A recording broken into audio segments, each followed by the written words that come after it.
Hello, नमस्कार भी बच्चों। कैसे हो बच्चों? सभी ठीक ठाक हो गए?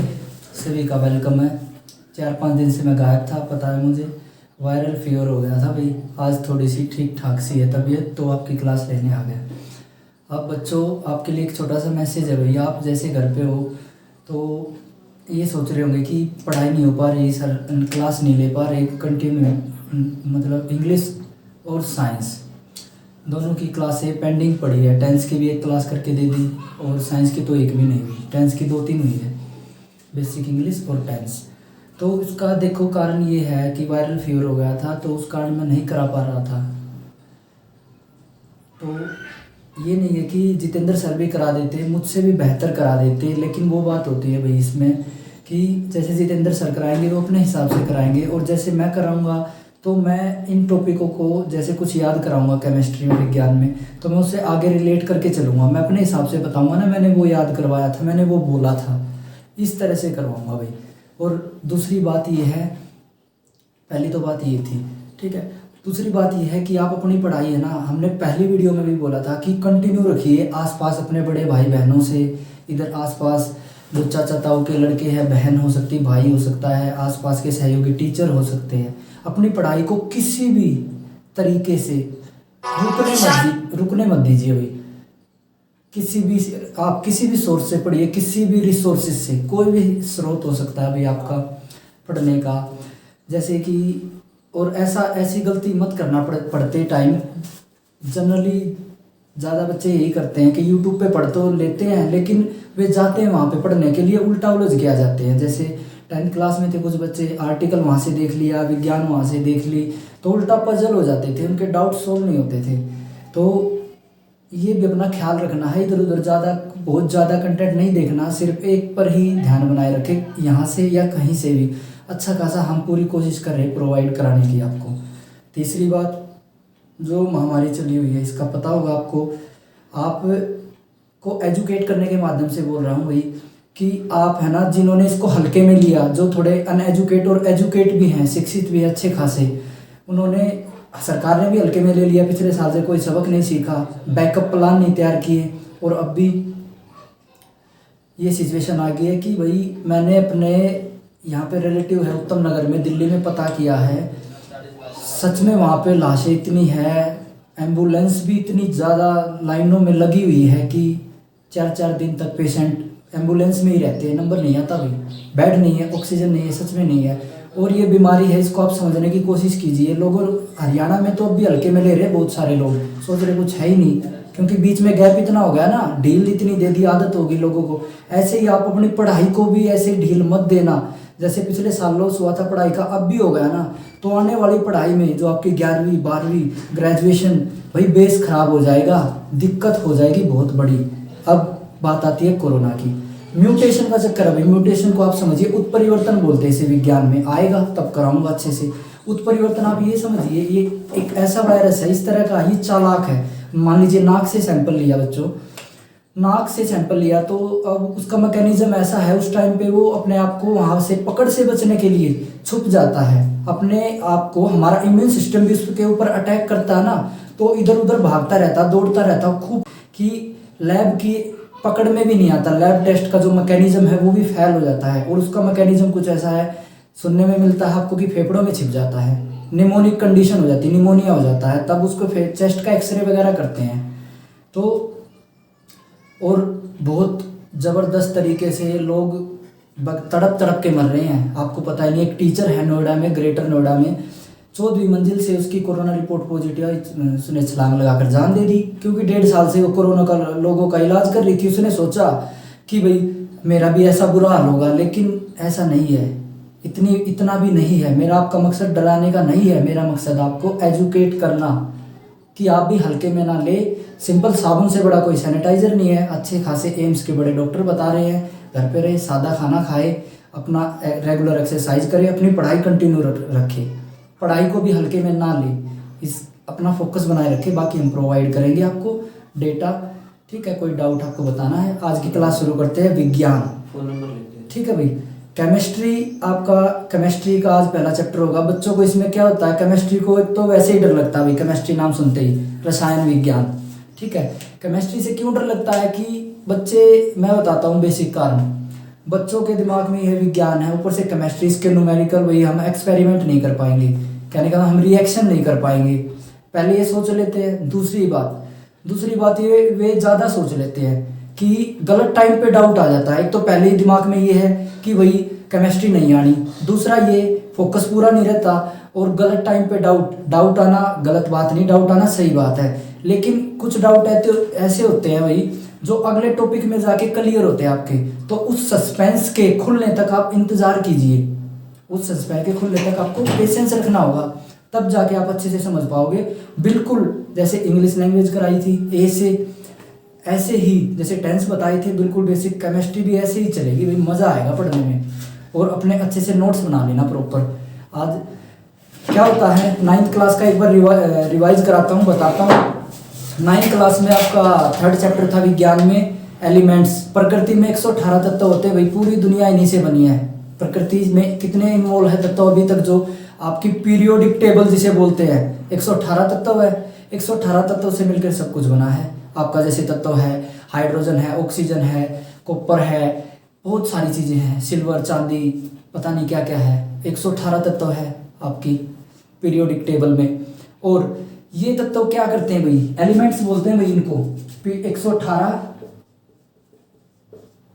एलिमेंट्स है भाई, 118 तत्व हैं। और ये क्या करते हैं, हर एक तत्व, जैसे मान लीजिए हाइड्रोजन है, ऑक्सीजन है, आपस में एलिमेंट और इनकी बॉन्डिंग होती है भाई। इनके क्या होता है, इनकी बॉन्डिंग हो जाती है, बॉन्डिंग बना के एक नया सब्सटेंस, एक नया कंपाउंड बनाते हैं भाई। कंपाउंड एक यौगिक बनाते हैं। मान लीजिए हाइड्रोजन का ऑक्सीजन से किया हमने, हाइड्रोजन का क्या किया भाई, ऑक्सीजन से, तो ये क्या हुआ, ये देखो कंपाउंड बन गया भाई, H2O। अब इस तरह आपके, मैंने पहले क्या बोला, 118 तत्व है। एक एलिमेंट दूसरे एलिमेंट से जुड़कर कंपाउंड बनाता है। एलिमेंट क्या शब्द यूज किए मैंने अभी तक, एलिमेंट और कंपाउंड और बॉन्डिंग ये जुड़कर बनाते हैं। ठीक है, अभी तक इतना करना आपको, एलिमेंट, बॉन्डिंग, कंपाउंड। और ये H2 क्या होता है आपका, ये कंपाउंड होता है। एक कंपाउंड के अंदर कितने मॉलिक्यूल्स होते हैं वो वेरी करता है किसी चीज के ऊपर, जितना हमने रिएक्शन कराया। मान लीजिए एक टंकी है, इसके अंदर हमने हाइड्रोजन गैस छोड़ दी भाई, ऑक्सीजन छोड़ दी, हाइड्रोजन ऑक्सीजन। अब इसके अंदर ये देखो भाई, 1 2 3, इसके अंदर क्या हुआ, 3 मॉलिक्यूल है भाई। पानी के कितने मॉलिक्यूल है, पानी, ये पानी बन गया। हाइड्रोजन और ऑक्सीजन रिएक्ट करके क्या बन गया आपका, पानी बन गया। 3 हाइड्रोजन है, 3 ऑक्सीजन है। हमने तो छोड़ी थी गैस, लेकिन हम वापस आके देखा कि पानी बन गया। अब ये हमें बनता हुआ दिखाई नहीं देगा। ये एक ऐसी चीज है जो हमें दिखाई नहीं देगी कि आपके सामने अलग है, ये बन रहे हैं, पानी बन रहा है, ऐसी चीज होती भी है। तो ये 3 मॉलिक्यूल है भाई इसके अंदर, H2O बन के रिएक्ट करके आपके 3 मॉलिक्यूल बन गए। कहने का मतलब ये है, कुल मिला के बात यही है फाइनली, जैसे आपकी सेंटीमीटर होती है, किलोमीटर होती है माप तोल की, मेजरमेंट की इकाई, उसी तरह मॉलिक्यूल है भाई इनको मापने की इकाई, कि कितने मॉलिक्यूल है किसी के अंदर रिएक्ट करने के बाद। इसके अंदर 3 मॉलिक्यूल है। जैसे एक एग्जांपल और ले लो, नाइट्रोजन है और आपका हाइड्रोजन, ये रिएक्ट करके अमोनिया बनाते हैं। हाइड्रोजन के 3 एटम, परमाणु क्या होते हैं, ये एलिमेंट है नाइट्रोजन और हाइड्रोजन के 3 एटम है। ये बॉन्डिंग बना के आपका अमोनिया बनाते हैं। अब कितने अमोनिया है किसी चीज के अंदर, किसी आपका जो भी है इसमें विज्ञान में, आपका हम कोई रिएक्शन कराते हैं, किसी के अंदर हो रही है ये रिएक्शन, जो भी हम इक्वेशन लेंगे, कराएंगे, समीकरण अभी कराएंगे। तो ये था, अभी तक हमने कितनी बातें की हैं, एलिमेंट्स, बॉन्डिंग है भाई, बॉन्डिंग बनकर है कंपाउंड, यौगिक काम आएंगी भाई, ये चीजें बिल्कुल बेसिक है।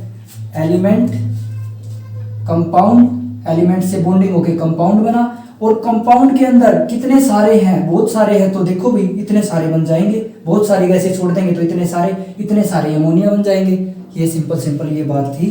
फिलहाल ये 9वीं क्लास की बात थी, 10वीं का भी कुछ भी नहीं कराया। खुश हो रहे होंगे बच्चे कुछ तो हैं, अब मजा आ गया। नहीं, अब आज चैप्टर करेंगे 10th क्लास से, अब शुरू करते हैं भाई। देखो ध्यान रखना भी, बिल्कुल फोकस बनाए रखना, अच्छे से फेयर कॉपी में नोट कर लेना जो बोलता जाऊं। आपका चैप्टर है केमिकल रिएक्शंस एंड इक्वेशंस, रासायनिक अभिक्रियाएं और समीकरण। अब रासायनिक अभिक्रिया किसे कहते हैं? अभी तक बात की हमने एलिमेंट्स, उनकी बॉन्डिंग, और क्या बना, कंपाउंड बना, एलिमेंट्स की बॉन्डिंग हो गई। अब रासायनिक अभिक्रिया किसे कहते हैं भाई?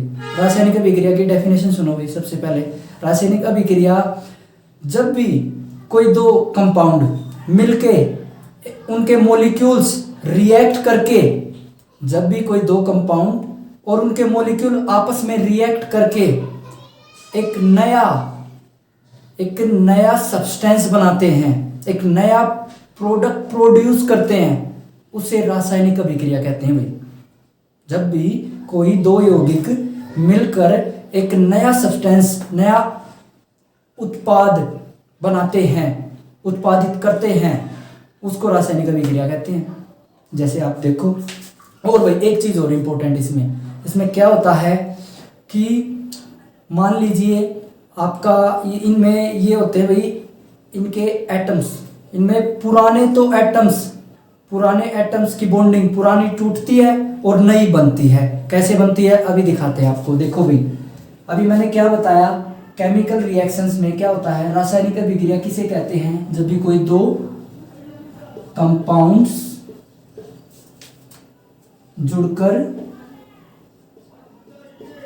एक नया सब्सटेंस उत्पादित करते हैं, एक नया प्रोडक्ट प्रोड्यूस करते हैं भाई, नया प्रोडक्ट प्रोड्यूस करते हैं। और क्या होता है, इनके मॉलिक्यूल्स आपस में रिएक्ट करते हैं भाई। क्या रिएक्ट करते हैं? इनके मॉलिक्यूल्स आपस में रिएक्ट करते हैं भाई। कितनी संख्या में भी बताया था ना, मॉलिक्यूल्स क्या होते हैं, रिएक्ट करते हैं। थोड़ा हाई लेवल हो रहा, अच्छे से हो रहा है, लेकिन आपके लिए बेनिफिशियल है बहुत ज़्यादा। मॉलिक्यूल्स रिएक्ट करते हैं। तीसरी बात, इनके जो एटम्स है ना भाई, पुराने टूटते हैं, पुराने एग्जाम्पल देते हैं अभी, पुराने टूटते हैं, नए बनते हैं भाई। अब देखो कैसे, मान लीजिए गैस है, हाइड्रोजन है भाई, हाइड्रोजन गैस है। अब ये है आपकी ऑक्सीजन, रिएक्ट कराओ भाई, रिएक्ट करा दिया, दो हैं, ये दो ऑक्सीजन के एलिमेंट है, कंपाउंड है, दो मिल बन गए दो। अब हाइड्रोजन आपके दो गैस हैं, मिलके आपके रिएक्ट करके क्या बना, आपको पानी बन गया। अब देखो यहाँ पे क्या गड़बड़ हुई। अब क्या बोला था हमने, एक तो दो कंपाउंड जुड़ गए भाई, दो कंपाउंड, दो एलिमेंट बोल लो, कंपाउंड बोल लो। कंपाउंड ऐसा होता है जनरली जब दो एटम्स वाले ज़्यादा एटम्स की संख्या में जुड़ जाते हैं एलिमेंट, कंपाउंड से बोल दिया जाता है। ठीक है, जुड़कर एक नया सब्सटेंस, इसकी डेफिनेशन एक भी और भी हो सकती है, जब दो नए सब्सटेंस मिलकर एक नया सब्सटेंस बनाते हैं, दो नए तत्व मिलकर एक नया तत्व बनाते हैं, पदार्थ बनाते हैं, एक नया रासायनिक अभिक्रिया करके उसे रासायनिक अभिक्रिया कहते हैं।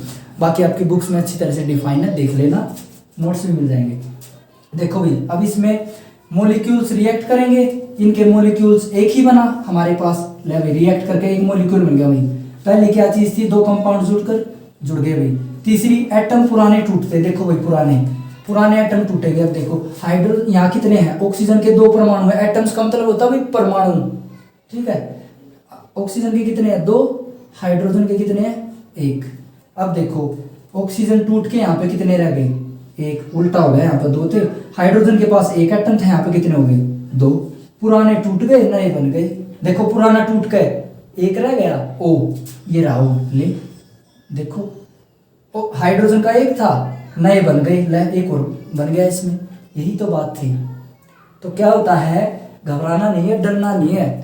अब मान लीजिए कोई छोटा सा बच्चा है, अब वो नया पैदा हुआ है और अभी वो चलना शुरुआत किया, अब उसको स्कूल में भेजा हमने, उसको काउंटिंग सिखाई 1 2 3 4।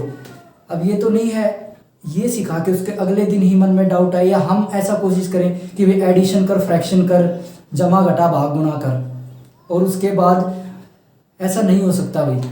ये तो बिल्कुल हत्या करने की बात हो जाएगी सब्जेक्ट की और बच्चे के इमोशंस की, कि भाई इसको सिखाना ही नहीं है। तो ऐसे ही ये केमिस्ट्री है, बेस से चलना है, स्टेप बाय स्टेप समझना है, पेशेंस रखना भाई आपको बिल्कुल, कि आगे सीखने के लिए आगे आएंगी ये चीज़ें, क्लियर होंगी डाउट, ये आपके जो डाउट्स हैं मन में सारे क्लियर होंगे।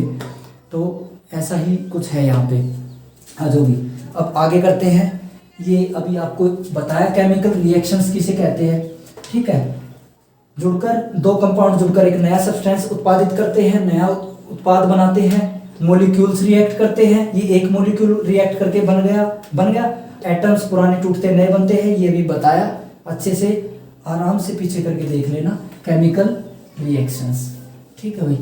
और रासायनिक अभिक्रिया में होता क्या भाई, रासायनिक अभिक्रिया बताई आपको, ये एक तरह की रिएक्शन है। रिएक्ट का मतलब क्या होता है, रिएक्ट करना। मान लीजिए मुझे किसी ने बोला हाँ भाई क्या हाल है, तो मैंने क्या रिएक्ट किया, भाई बिल्कुल ठीक हूँ, मैंने रिएक्ट किया, ठीक है। ऐसे ये हमने प्रतिक्रिया दी है भाई, ये वही चीज़ है एक तरह की।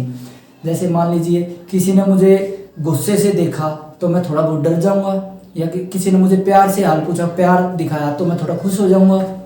अब भी आप पढ़ाई समझ रहे हो, आपको जो समझ में आ रहा है आप रिएक्ट करोगे उसके ऊपर कि हाँ भाई समझ में आ रहा है, वही रिएक्शन। यहाँ पे भी रिएक्शन होता है।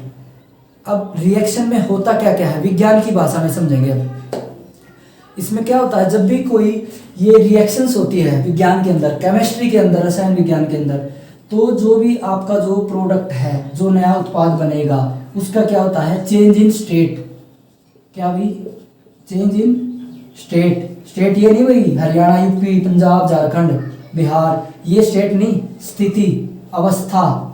चेंज इन स्टेट ये हो जाती है भाई, अवस्था बदल जाती है। और जब भी केमिकल रिएक्शंस होती है भाई, इसमें एक चीज और ध्यान रखनी है, इरिवर्सेबल है भाई, ये इरिवर्सेबल है, यानी पुरानी अवस्था में नहीं जा सकती भाई, पुरानी अवस्था में नहीं। जैसे अभी कराया था ना, हाइड्रोजन और ऑक्सीजन को रिएक्ट करके पानी बना दिया, अब इसको तुम बना वापिस से वो नहीं बना सकते। सुबह दूध से दही बना दी, दही से दूध नहीं बना सकते भाई, वही बात है सेम, ऐसे समझो आप, इसको छोड़ दो, ठीक है। अब इसको स्किप करते हैं।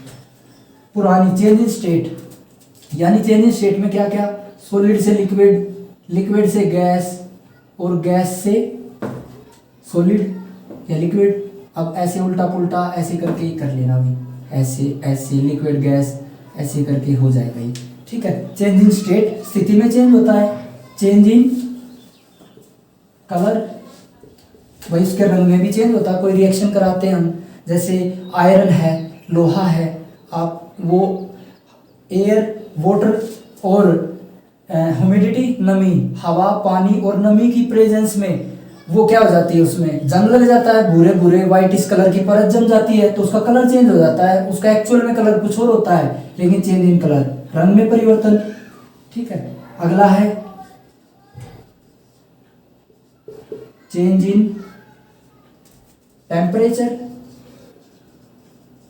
भाई तापमान में वृद्धि हो जाती है या ह्रास भी हो जाता है, यानी तापमान बढ़ भी सकता है और घट भी सकता है। कोई रिएक्शन कराई है हमने, मान लीजिए हमने कार्बन डाइऑक्साइड की, कार्बन और ऑक्सीजन की कराई, ना के बराबर है, लेकिन जब ऑक्सीजन से उसने रिएक्ट किया तो भाई तापमान बढ़ गया, आग उत्पन्न हुई और हीटिंग बढ़ गई, टेम्परेचर बढ़ गया रिएक्ट कराने से। तापमान में तापमान घट भी सकता है और बढ़ भी सकता है। अगली चीज है evolution, evolution of gas. Gas निकलती है भाई, गैस भी निकल सकती है, जरूरी नहीं सभी में निकलती है, इसमें गैस भी निकल सकती है। तापमान में परिवर्तन हो सकता है, रंग में परिवर्तन हो सकता है, स्थिति चेंज हो सकती है, सॉलिड से लिक्विड। अब वे गैस थी, देखो भाई क्या था, हाइड्रोजन और ऑक्सीजन मिलके H2O, पानी का फार्मूला बन गया। हाइड्रोजन एक गैस है, ऑक्सीजन भी एक गैस है, लेकिन मिलके पानी बना दिया, पानी तो लिक्विड है, तो ये वही तो है चेंज इन स्टेट, ठीक है। आपका गैस से आपका क्या बन गया, लिक्विड बन गया, ये बन गया आपका इरिवर्सेबल होता है, पानी से वापस गैस में नहीं आता। चेंज इन कलर, आयरन को जंग लग जाता है, हवा, पानी और नमी की प्रेजेंस में, मिट्टी भी होती है वही प्रेजेंस, उसका भी होता है रिएक्शन, मिट्टी के साथ रिएक्ट करता है। चेंज इन टेम्परेचर, तापमान में परिवर्तन, तापमान का बताया था, वही तापमान जो ये गर्मी है। तापमान से एक चीज़ ध्यान आई भाई, बहुत ज़्यादा गर्मी है, बहुत ज़्यादा धूप पड़ रही है, कोशिश कीजिएगा प्यारे बच्चों, आप अभी से आप में ये चीज़ें आएंगी। अभी आप बच्चे हो, 10th क्लास में हो, CBSE और HBSE दोनों बोर्ड के हो, दोनों माध्यम के हो, हिंदी और इंग्लिश। सभी बच्चों से एक रिक्वेस्ट है, अपनी छतों पर एक पानी के लिए कोई भी बर्तन रखे, सुबह और शाम उसको खाली करे और रखे। पक्षी बहुत सारे मर जाते हैं इतनी गर्मी में पानी के बगैर। आपको नहीं पता होगी ये बात, ये बिल्कुल बेसिक सी बात है, तो ये आपको ध्यान रखना है। ये आपकी इंसान होने के प्रति नैतिक जिम्मेवारी बनती है। प्रकृति ने देखो अब कैसे बदला ले रही है कि इंसानों ने इतनी क्रूरता की है ना, जितनी तरक्की की है, तो विज्ञान, प्रकृति ने दिखा दिया विज्ञान फेल है, सब जीरो है। ठीक है, तो आपको ये करना है। हमने भी आज किया है ये इंतज़ाम, तो आपके जितेंद्र सर और मैंने भी। ठीक है, ये नहीं कि हम हाथ से करवा रहे, ये काम खुद नहीं कर रहे हुई। ठीक है, तो टेम्परेचर, तापमान में बहुत ज़्यादा तापमान है भाई, अब की बार 45 से भी क्रॉस होने वाला, 42 में जान निकल जाती है, मरते हैं लोग, खबर आती है। अब इवोल्यूशन ऑफ गैस निकल सकती है। अब आगे बढ़ते हैं भाई। अब केमिकल रिएक्शन हमारी डेली रूटीन लाइफ में घटित होता है भाई, यानी डेली रूटीन लाइफ का हमारा हिस्सा है। कैसे है? मैं सांस ले रहा हूँ, इनहेल एक्सहेल, इनहेल अंदर ले रहा हूँ, एक्सहेल सांस बाहर निकाल रहा हूँ। अब जैसे हम सांस लेते हैं क्या होता है हमारे अंदर, खाना पचाते हैं, carbohydrate, carbon, hydrogen, oxygen, carbohydrate बोलते हैं इसको। अब वो एनर्जी में टूट के एंजाइम्स की सहायता से धीरे धीरे हर जगह पर न्यूट्रिएंट की हमारे ऑर्गन्स के अंदर सप्लाई कर दी जाती है। सप्लाई करने के बाद जो वेस्टेज गैस है वो निकाल दी जाती है, रिएक्शन के माध्यम से बाहर कार्बन डाइऑक्साइड छोड़ दी जाती है और ऑक्सीजन ले ली जाती है। ये रिएक्शन ही है बच्चों, आपकी बायोलॉजी है ना, वो बेसिकली लाइफ साइंस बोलते हैं उसको, लाइफ साइंस आपकी क्लास में। ठीक है, उसमें आएगा ये सेम चीज़ें आएंगी। तो आपका एक रिएक्शन की एक बात और, अगर आपके अंदर हर समय रिएक्शन होते रहते हैं लाखों की संख्या में, आपके मस्तिष्क में, पूरे शरीर में, जैसे आप अभी पढ़ रहे हो, आपको एग्जाम्पल में मज़ा आ गया, दिमाग से रेंज सी निकलती है, कोई अच्छा गाना सुनते हो दिमाग से रेंज निकलती है, वो रिएक्शन ही है। वाइब्स भी बोलते हैं उसको, ओरा भी बोलते हैं, AWRA, वाइब्स, गुड वाइब्स, अच्छी तरंगे। एक कोई मनुष्य आदमी आपके पास बैठ जाए ना, आपका भी मूड खराब हो जाता है, लेकिन कोई हंसमुख सा आ जाए, भाई क्या हाल है, चिंटू जैसा अपनी क्लास में होता है, तो मदमस्त हो जाता है मन, वे वाइब्स होती है। केमिकल रिएक्शन आपके अंदर एक सेकंड में लाखों की संख्या में, बहुत ज़्यादा, अगर ये रिएक्शन ना हो ना तो इंसान नहीं बच सकता, वो उसकी जान चली जाएगी भाई, जिंदा नहीं बचेगा। ये होती है मेरी चीज़ें। अब खाना हमने खाना खाया, पेट के अंदर HCl ने रिएक्ट किया, हाइड्रोक्लोरिक अम्ल, ठीक है, हाइड्रोक्लोरिक एसिड आपके अंदर होता है, एंजाइम्स ने काम किया, रिएक्ट किया खाने के साथ, न्यूट्रिएंट्स को तोड़ दिया और जगह जगह पे सप्लाई कर दिया, रिएक्ट करके हमारे एंजाइम्स की सहायता से।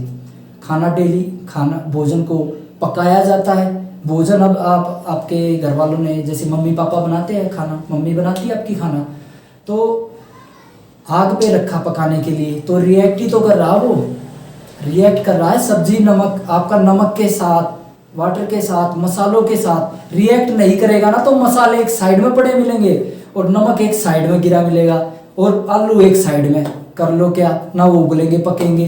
अगर उस पर हीटिंग का भी इफेक्ट नहीं होगा, तो पानी उबल रहा है ना, 100 डिग्री सेल्सियस पे उबलता है, तो सब साइड में रिएक्ट करके भोजन पकता है।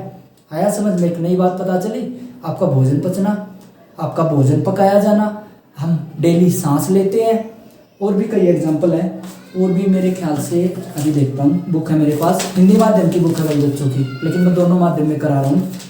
वही आपका बताया था, लोहे की कील, झांकी, आपके सबके घरों में लोहा है, तो हवा, पानी, नमी, मिट्टी आदि की स्थिति में, प्रेजेंस में, इनकी उपस्थिति में उनको जंग लग जाता है और वजन बढ़ जाता है भाई। ये हाई लेवल का थोड़ा क्वेश्चन है, नौकरी में आता है। अब हमारा शरीर भोजन को पचा लेता, सांस लेते हैं, और गर्मियों में कमरे के ताप पर, एक चीज और भाई, कमरे के ताप पर, अब मैंने बहुत सारे अच्छे खासे टीचरों को स्कूल में भी देखा है और यूट्यूब पे भी देखा है, तुम भी देखते हो, मैं भी देखता हूँ, ठीक है, नेचुरल सी बात है। रूम टेम्परेचर पता क्या, अच्छे खासे, नाम नहीं लूंगा, एक बोर्ड नाम से है कोई, वो सर करा रहे थे। रूम टेम्परेचर जो कमरे का तापमान होता है भाई, कमरे का तो तापमान ये होता है 20 से कोई 30, कमरे का तापमान सर्दियों में 20 से 30, और गर्मियों में अब लगा लो रात को 30 से 40, ठीक है, ये होता है।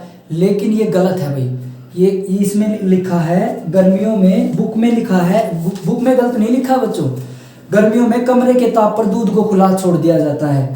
कमरे के तापमान यानी जो आपका रूम टेम्परेचर यहाँ पे अलग से डिफाइन करूँगा मैं, जो ग्लोबली प्रेजेंस है अभी हाल में। वैसे तो रूम टेम्परेचर का बेसिक फंडा है 20 डिग्री सेल्सियस। अब रूम टेम्परेचर का मतलब है जो आपके यहाँ पे इंडिया की ग्लोबल पोजीशन के आधार पर यहाँ पे जो टेम्परेचर है वो लाई करता है, तो वहाँ पे दूध खुला छोड़ दिया जाता है, गर्मी में वो फट जाता है। और फ्रिज में आप उसको रोक दो, उसकी उम्र रुक जाएगी, उसके अंदर रेंसिडिटी नहीं होगी, सॉरी रेंसिडिटी नहीं, उसके अंदर रिएक्शन नहीं होगा, जो उसके अंदर के बैक्टीरिया है, बैड बैक्टीरिया उसके अंदर पैदा नहीं होंगे खराब होने के कारण, दूध के गर्मी के कारण उसकी उम्र रोक दी जाती है। और वो 2 घंटे में खराब होता है ना गर्मी में, तो 4 में होता है। और रूम टेम्परेचर आपका बेसिकली यूनिवर्सल स्टैंडर्ड उसकी यूनिट है 20 डिग्री सेल्सियस। रूम का यहाँ पर ग्लोबल पोजीशन के आधार पर आपके इंडिया में क्या पोजीशन है, ठीक है, दूध का दही में बनना। नहीं तो आप इससे अंदाज़ा लगा के देखो, सर्दियों में आपकी मम्मी दूध को अच्छा सारा घेर के, उसको खूब लपेट के उसको कम करती है उसका टेम्परेचर, तब दही बनती है। और गर्मियों में अच्छा खासा खुला छोड़ देती है जामुन लगा कर, भाई समझ रहे हो। तो वो रूम टेम्परेचर का क्या लेना देना, हम तो गड़बड़ी कर रहे हैं उसके साथ। तो ये है भाई, उसको उसके माहौल के अनुसार हम उसको टेम्परेचर देते हैं। अब आगे करते हैं, केमिकल रिएक्शंस होगी। केमिकल रिएक्शंस के दौरान क्या होता है, ये हो गया। अब अगला टॉपिक है इस पे, केमिकल इक्वेशन के बाद केमिकल इक्वेशंस भाई, ठीक है। केमिकल इक्वेशंस पुरानी अवस्था में नहीं जा सकते भाई, दूध से दही बन गई, वापस दही का दूध नहीं बना सकते भाई। फर्मेंटाइजेशन ऑफ ग्रेप्स, अंगूर के किण्वन से शराब बनती है भाई, अंगूर के किण्वन से शराब बनती है, फर्मेंटाइजेशन, सड़ा के अंगूर को। ये भी एक रिएक्शन का उदाहरण है, बुक्स में है, आपकी बुक में है।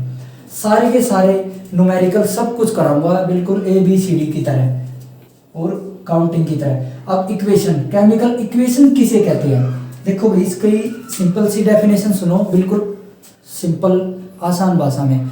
ये एक मैथमेटिकल प्रेजेंटेशन है, इसमें हिंदी में नहीं लिखते भाई हम, मैथमेटिकल प्रेजेंटेशन है, सिंबॉलिक प्रेजेंटेशन, सूत्र के द्वारा लिखते हैं। जैसे कॉपर को C, कार्बन को भी C, तो कॉपर को Cu, कार्बन को C, हाइड्रोजन को H, सिल्वर को Ag और सोने को आपको Au, इस तरह होते हैं भाई। मैग्नीशियम को Mg, एल्यूमिनियम को Al। ये इनकी प्रेजेंटेशन है सिंबॉलिक, और इनकी स्टेट भी लिखते हैं। जब भी हम इनको रिएक्ट कराते हैं तो इनकी सिंबॉलिक प्रेजेंटेशन उसको दिखाते हैं, दर्शाते हैं, सिंबॉलिक प्रेजेंटेशन देते हैं। हाइड्रोजन को H लिख के, वो गैस है ब्रैकेट में G लिख देते हैं, जो लिक्विड है उसको L लिख देते हैं, और जो गैस है उसको गैस, और जो सॉलिड है आयरन, लोहा, लोहे को क्या बोलते हैं Fe, फेरस, लोहे को आप लिख देते हो S ब्रैकेट में सॉलिड। मैग्नीशियम भी आपका सॉलिड है, चांदी भी आपका सॉलिड है, उसको मैथमेटिकल प्रेजेंटेशन इक्वेशन। ऐसे जब भी हम कोई केमिकल रिएक्शन करते हैं तो उसको समीकरण में लिखना, मैथमेटिकल प्रेजेंटेशन में सिंबॉलिक प्रेजेंटेशन देना, सिंबॉलिक दर्शाया जाता, चिन्हों के द्वारा दर्शाया जाता है। अब भी वही एग्जांपल लेते हैं, मान लीजिए आप ले लो, या फिर ये ले लो, जिंक का ले लो, जिंक की कराओ आप, जिंक की आप रिएक्शन कराओ सल्फ्यूरिक अम्ल से H2SO4 से, लो भी करा दिया रिएक्ट जिंक। अब आपका ये क्या करेगा, जिंक आपका इससे रिएक्ट कर जाएगा, जिंक सल्फेट बन जाएगा, हो जाता है। ये कैसे होता है, ये कराएंगे आपको, एक एक चीज, घबराना नहीं है, डरना नहीं है। हाइड्रोजन से करा दिया, अब जिंक सल्फेट है आपका, ये तो बन गया लिक्विड, और ये आपका बन गया हाइड्रोजन गैस। और ये पहले सल्फ्यूरिक अम्ल आपका लिक्विड था, और जिंक आपकी जो धातु थी ये आपकी थी सॉलिड।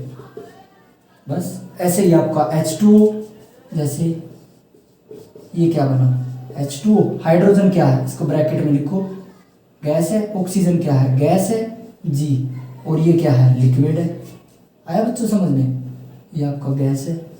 आराम से देखो भाई, इसको ऐसे करते हैं, आ रहा भाई समझ में। हाइड्रोजन और ऑक्सीजन ये गैस है, ये प्रेजेंटेशन, इसको हम समीकरण बोलते हैं कि समीकरण लिखिए। ये सिंबॉलिक प्रेजेंस हाइड्रोजन की H है, H से डिनोट करते हैं, यानी दर्शाते हैं, लिखते हैं। और गैस ये गैस में पाया जाता है प्रकृति में, मुक्त अवस्था में, ठीक है। और ये ऑक्सीजन है, ये भी गैस है, जी लिख दिया। ये लिक्विड है, पानी है तो लिक्विड है, जो सॉलिड है उसको सॉलिड लिख देते हैं। आयरन है जैसे आपका, कराएंगे भी चीजें। अब आगे चलते हैं, बैलेंस को केमिकल रिएक्शंस होने के दौरान हम सीखेंगे बैलेंस करना, संतुलित करना रासायनिक अभिक्रिया को, केमिकल रिएक्शंस को संतुलित करना सीखेंगे भी। देखो इसमें क्या क्या है आपका बुक में, अगली क्लास में बिल्कुल खत्म है भाई, क्वेश्चन भी करा देंगे, एक एक डेफिनेशन करा देंगे। इसमें जैसे है, अभी मैं देख पा रहा हूँ हिंदी माध्यम की है, जैसे आपका इसमें होता है ऑक्सीडेशन रिडक्शन, ऑक्सीडेशन होता है आपका ये उपचयन, और रिडक्शन होता है अपचयन, और आपका रेंसिडिटी विकृत गंधिता, खाना आपका सड़ जाता है वसा और तैलीय युक्त, और आपका क्रोएजन संक्षारण, जंग लग जाता है, और डिस्प्लेसमेंट डबल डिस्प्लेसमेंट, विस्थापन और द्रव्य विस्थापन। ये आपके सारे टॉपिक अगली क्लास में एकदम फिनिश कर देंगे। पहले रासायनिक अभिक्रियाओं को संतुलित करना सीखते हैं भाई, बिल्कुल आसान से, बिल्कुल आराम से, प्यार से, ठीक है। अगली क्लास में सारे के सारे जितनी भी डेफिनेशन है बिल्कुल मजे से करेंगे, आराम से। अब देखो बैलेंस ऑफ केमिकल रिएक्शंस, अब संतुलित नहीं होती भाई, जो उन्हीं को तो बैलेंस करते हैं, बैलेंस का मतलब संतुलित, केमिकल रिएक्शन।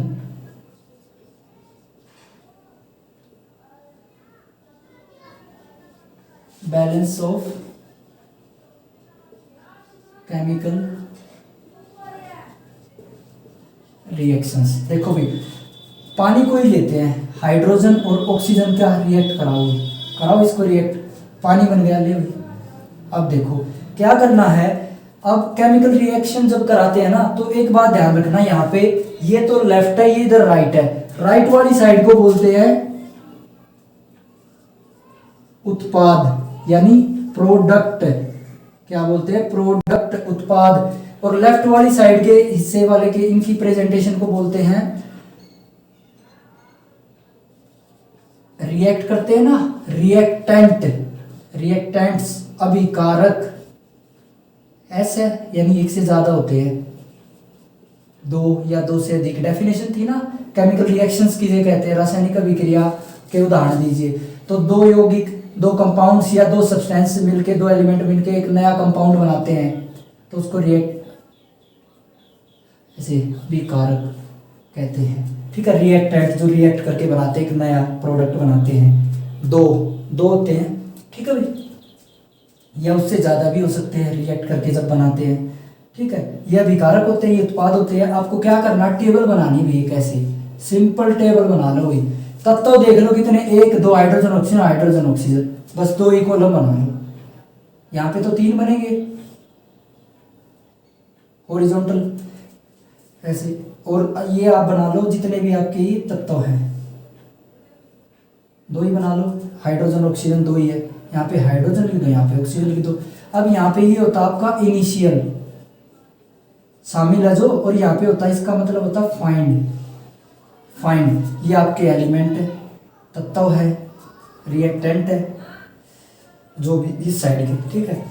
अब यहाँ पे क्या होता है, इनिशियल जो इस साइड के, इस साइड में लिखने हैं, और जो आपके फाइंड है, जो आपका प्रोडक्ट में मिले हैं आपको, उनको फाइंड बोलते हैं भाई, दोनों माध्यम के लिए। अब देखो इनिशियल में देखो भाई, हाइड्रोजन में यहाँ पे इसके कितने परमाणु है, एटम, ये एटम होती है भाई, नंबर ऑफ एटम, ऑक्सीजन के 2 एटम, हाइड्रोजन का कुछ नहीं लिखा, मल्टीप्लाई 1 कर दो, एक होता है हाइड्रोजन का 1। और इसी साइड में इसके नीचे ही ऑक्सीजन के कितने होते हैं, 2। उधर देखो अब हाइड्रोजन के कितने हैं, इस साइड में प्रोडक्ट में 2, और यहाँ पे ऑक्सीजन का 1। अब यहाँ पे देखो बच्चों, यहाँ पे क्या होता है आपका, ये तो होते हैं अभिकारक में, ये जो ऊपर हम कर रहे हैं ये होते हैं उत्पाद में, ऊपर अंग्रेजी में लिखा है, नीचे हिंदी में लिख दिया, कोई फर्क नहीं है। ये अभिकारक, ये वाला अभिकारकों में देखो, ये इसके एटम की संख्या ऐसे लिखनी है आपको। अब देखो बैलेंस नहीं है, यहाँ पे इसका 1 एटम है, यहाँ पे 2 है, यहाँ पे ऑक्सीजन के 2 एटम है, वहां पे 1 है, तो क्या कमी लग रही है, कमी लग रही है।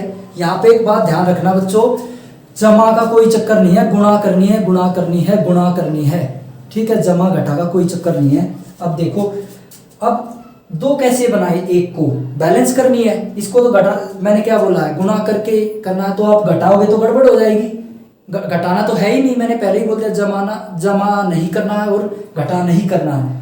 मल्टीप्लिकेशन 2 से करोगे तो इधर ही बढ़ेगा, इधर नहीं बढ़ेगा, इसको 2 से करो मल्टीप्लाई, ले भाई होगी 1 दूनी 2, ले भाई। अब हाइड्रोजन के 2 करे हैं इनिशियल में, अभी कारक में यहाँ पर 2 कर दो हाइड्रोजन की, ले भाई कर दिए 2, ले वहां भी 2 यहाँ भी 2, बन गई बात। अब देखो आगे, अब इसके ऑक्सीजन के यहाँ पर 2 है, यहाँ पर ऑक्सीजन का 1 है, तो उस साइड में 2 तो मल्टीप्लाई कर दो, देखो यहाँ पे 1 है, यहाँ पे 2 है, तो ये इसको भी 2 करो, ले भाई गुणा 2 कर दिया, ले भाई 2 हो गए। और यहाँ पे इसको 2 करने के लिए यहाँ नहीं लिखेंगे भाई, यहाँ लिखना गलत हो जाएगा।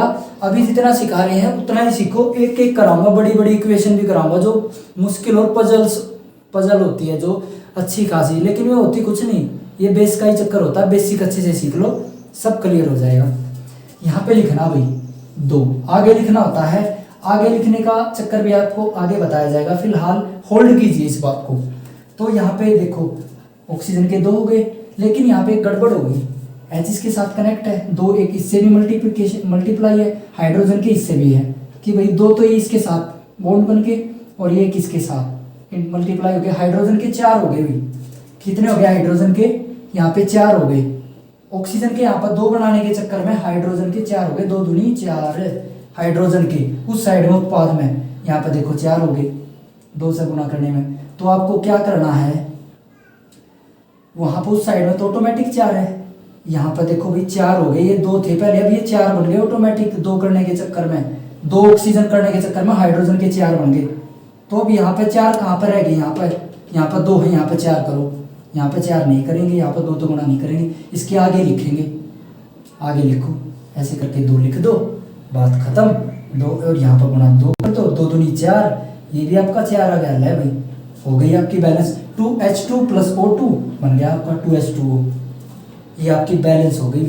ये थी आपकी रासायनिक अभिक्रियाओं को संतुलित करना।